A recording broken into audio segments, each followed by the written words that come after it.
What's up, guys? Welcome to another podcast here with Chris again. What's up, brother? So, what we're talking about, and this is just shooting, information back and forth, and we thought about how we can help you if you want to become an investor, whether it's an investor to flip a house or an investor to buy a home, hold on to, and rent it for cash flow. And this includes single family, multi-unit, all that good stuff. Yeah. So one of the things we were talking about, guys, is my job is to identify the house, see what the price is going to be, how much money the investor is going to come in with, and how much cash flow is it going to produce. Because one of the most important things that you want to look for is the location. Like you were saying earlier, is it a single family dwelling, a multi-unit, or a mobile home in a park? So those are some of the things that we look for. Is that something that you guys do, as far as lending? Yeah. So the good news is that there's programs just about for anybody. So whether you have a lot of income that you file with the IRS that we can use and go traditional, conventional, and so forth, whether you want to use the rental income of the property you're buying, we have a DSCR loan.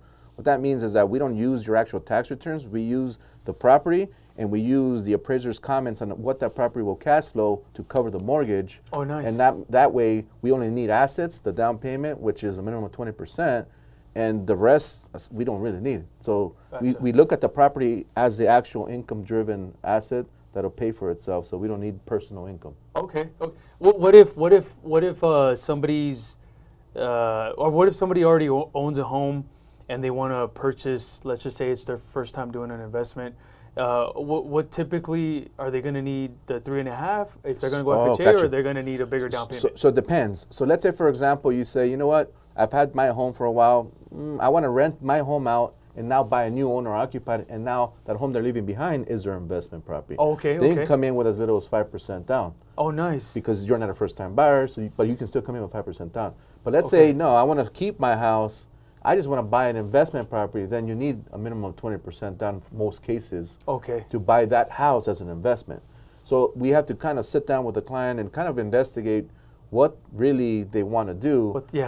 Obviously, the least efficient, the most efficient way to do it would be to rent the current house and buy the next, and it doesn't take that much money. Right. And the rule is, if you wanted to keep doing that every 12 months, technically, based on the guideline, you can roll into the next property every 12 months because they only need you to live in the property for 12 months. Oh, wow. So you can keep boom, bounce around. Or too, if it's, that's really good. And then what about, they can also, if you look for a multi-unit, then they can live in one unit and then essentially have the tenants pay part of the mortgage, right? So let's say you wanted to start, your first time buyer, you want to start, you can actually buy a triplex, fourplex, duplex, and buy it as an owner-occupied with as little as 3.5% down. Okay, there you go. And then you can say that you're going to rent the other 3 units, and we can use that as rental income to offset the mortgage payment and to qualify for higher than if you just bought a single family. Wow, okay. That's really good.